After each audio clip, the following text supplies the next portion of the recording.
இங்க வந்திருக்கிற அனைவருக்கும் வணக்கம். கிட்டத்தட்ட இது வந்து எனக்கு என்னோட 11வது மேடைன்னு நினைக்கிறேன். முதல் மேடையில வந்து எந்த அளவுக்கு நர்வஸா இருந்தனோ, அதே நர்வஸ்னஸ் தான் இந்த ஸ்டேஜ்ல எனக்கு இருக்கு. உட்காரும்போது கூட கீர்த்தி சொன்னாங்க, "கால் ஆட்டிக்கிட்டே இருக்க, நர்வஸா இருக்கியா?" அப்படின்னு. அண்ட் என் ஒய்ஃப் கீர்த்திக்கு தெரியும். ஒரு 4 நாளா ரொம்ப ஒரு மாரி ஆங்ஸைட்டி, ரொம்ப ஒரு நர்வஸாவே இருந்தேன். ஐ திங்க் அந்த ஒரு வெற்றி அப்படின்னு ஒரு விஷயம் வரதுக்கு முன்னாடி எல்லாருக்குமே அந்த ஒரு நர்வஸ்னஸ் வருங்கிறத நான் நம்புறேன். Because of booster. கிரிக்கெட் இந்தியாவில் வந்து மோஸ்ட் வைட்லி பிளேட் ஸ்போர்ட்னு சொல்லலாம். பல கோடி பேர் இந்தியாவில் வந்து ஒரு பெரிய கனவோட கிரிக்கெட் ஆடிட்டு இருக்காங்க. அதுவும் தமிழ்நாட்டில் பார்த்தா பல லட்சம் பேர் ஆடிட்டு இருக்காங்க.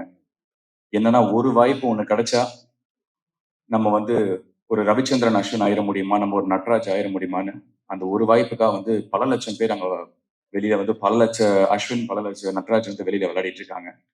அதே மாதிரி தான் இன்னைக்கு சினிமாவில் வந்து இன்னைக்கு காம்படிஷன் அவ்வளோ இருக்கு. நிறைய பேர் வந்து சினிமாவில் வந்து ஒரு வாய்ப்பு கிடைக்காதா, நம்ம வந்து அந்த ஒரு வாய்ப்பு கிடைச்சா நம்ம வந்து பெருசா அடிச்சிடலாம், பெருசா ஜெயிச்சிடலாம் அப்படின்னு இன்னைக்கு அவ்வளோ காம்படிஷன் இருக்கு. அந்த ஒரு வாய்ப்பை மிஸ் பண்ணிட்டோம்னா வந்து வேற யாராவது ஒருத்தர் அந்த இடத்த வந்து ஃபில் பண்ணிடுவாங்க. ஸோ இந்த மாதிரி ஒரு காம்படிஷன்ல பல லட்சம் பேர் இன்னைக்கு போராடிட்டு இருக்கான். நம்மளுக்கு அடுத்த ஒரு வாய்ப்பு, நம்மளுக்கு கிடைக்க போற ஒரு வாய்ப்பு வந்து நம்ம போடுற இந்த முயற்சி இது வந்து ஒரு வெற்றி அடைஞ்சிட மாட்டோமா அப்படின்னு ஒரு பல கனவோட இருக்கான். அந்த லட்சம் பேர்ல நானும் ஒருத்தனா இருக்கேன். இன்னாரோட பையன், அவரோட பாக்யராஜ் சார் பையன், அந்த மாதிரி இவருக்கு எல்லாமே ஈஸி, அதெல்லாம் தூக்கி போட்டுருங்க. அந்த பல லட்சம் பேருக்கு என்ன கனவு இருக்கோ அதே கனவோட தான் நானும் இருக்கேன். அந்த கனவு இது எனக்கு ஒரு வெற்றி அடையுமா அப்படிங்கிறது எனக்கு வந்து ப்ளூ ஸ்டார் டெஃபினட்டா எனக்கு நான் நிரூபிக்கும்னு ரொம்ப ஸ்ட்ராங்கா நான் நம்புறேன்.